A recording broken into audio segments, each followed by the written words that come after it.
आइए जानते हैं सितंबर महीने के कर्क राशि फल के बारे में। यह महीना कर्क राशि के जातकों के लिए मिश्रित परिणाम लेकर आने वाला है, क्योंकि इस महीने आपको कई मामलों में सावधानी रखनी होगी और चुनौती का सामना करने के लिए तैयार रहना होगा। आपके करियर की बात करें तो नौकरी में स्थितियां ठीक ठाक रहेगी। काम में आपकी अति व्यस्तता रहेगी। काम के सिलसिले में दूसरे शहर और दूसरे देश की यात्रा के योग बनेंगे, जिससे आप थोड़ा थकान भी महसूस करेंगे, लेकिन यह आपके काम के लिए बेहद अनुकूल स्थिति लेकर आएगा।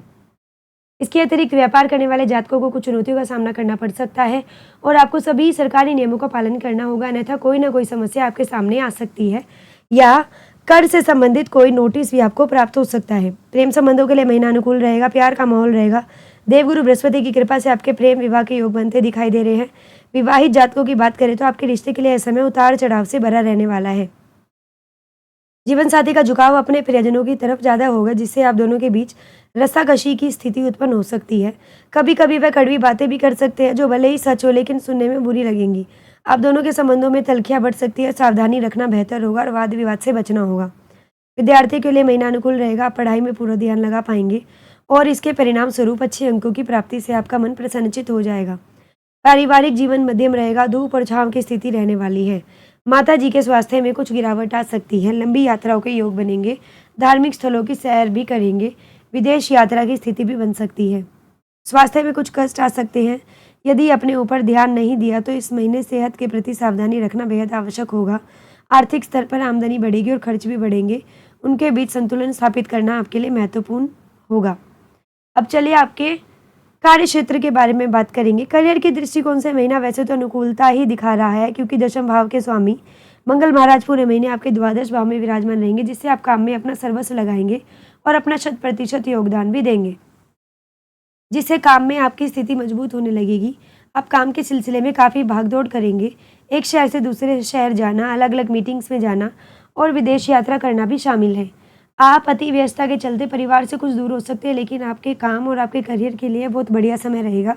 छोटे भाव के स्वामी देवगुरु बृहस्पति एकादश भाव में विराजमान रहेंगे, जिससे आपके वरिष्ठ अधिकारियों की कृपा आप पर बनी रहेगी और वे आपके काम से प्रसन्न रहेंगे। इसलिए समय समय पर आपको प्रोत्साहन भी देते रहेंगे। देश के विपरीत व्यापार करने वाले जातकों को सावधानी रखने की आवश्यकता रहेगी। सप्तम भाव के स्वामी शनि महाराज दूसरे पूरे महीने वक्री अवस्था में अष्टम भाव में रहेंगे और महीने के पूर्वार्ध में सूर्य महाराज दूसरे भाव से बैठकर शनि पर दृष्टि डालेंगे, जिससे सरकारी क्षेत्र के लोगों से कुछ अनबन हो सकती है और व्यापार में आपको दूरदर्शिता का परिचय देना होगा। कर चोरी जैसे मामलों से बचना हितकर होगा, अन्यथा आपको भी नोटिस प्राप्त हो सकते हैं। अपनी उग्रता को नियंत्रण में रखें। व्यावसायिक साझेदार से भी व्यवहार करना और उन्हें बराबर महत्व देना आवश्यक होगा, तभी आप अपने व्यापार में उन्नति कर पाएंगे। महीने के उत्तरार्ध में सूर्य के तीसरे भाव में जाने से सरकारी क्षेत्र से लाभ प्रशस्त होगा। देवगुरु बृहस्पति की दृष्टि सप्तम भाव पर होने से आप विपरीत परिस्थितियों को भी अनुकूल बनाने में सक्षम हो जाएंगे और उससे आपका व्यापार ठीक ठाक चलने लगेगा। किसी महत्वपूर्ण और रसूखदार व्यक्ति या वरिष्ठ अधिकारी का सहयोग आपको मिलेगा, जो आपके लिए मार्गदर्शन का काम करेंगे। उनकी बातों पर ध्यान देकर उनका अनुसरण करके आप अपने व्यापार की ओर उन्नति की ओर बढ़ सकते हैं। अब आपके आर्थिक जीवन के बारे में बात करेंगे। यदि आर्थिक स्थिति को देखा जाए तो यह महीना मध्यम रूप से फलदायक रहने वाला है। जहाँ एक तरफ दूसरे भाव में सूर्य महाराज महीने के पूर्वार्ध में रहेंगे, तो वहीं देवगुरु बृहस्पति भी पूरे महीने एकादश भाव में रहेंगे और आपके भाग्य स्थान के स्वामी भी हैं। इसकी बदौलत आपकी आर्थिक स्थिति बढ़िया होने से कोई नहीं रोक सकता। आपके पास बराबर आमदनी होगी।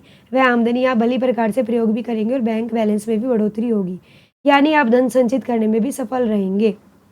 सरकारी क्षेत्र से भी आपको लाभ मिलेगा, लेकिन द्वादश भाव में पूरे महीने मंगल के बने रहने और अष्टम भाव में वक्री शनि की स्थिति होने के कारण खर्चे के योग भी लगातार बने रहेंगे।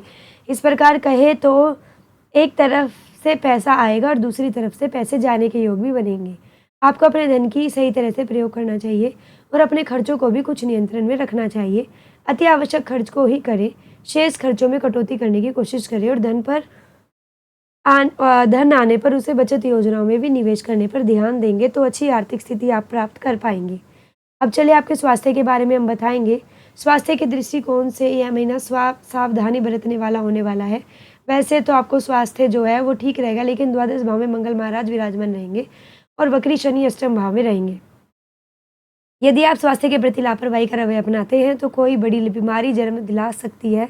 लेकिन अगर आप अपने दिनचर्या पर ध्यान देंगे और खाने-पीने की आदतों पर ध्यान देते रहेंगे, तो किसी बड़ी समस्या में फँसने से बच जाएँगे और स्वास्थ्य की रक्षा होगी।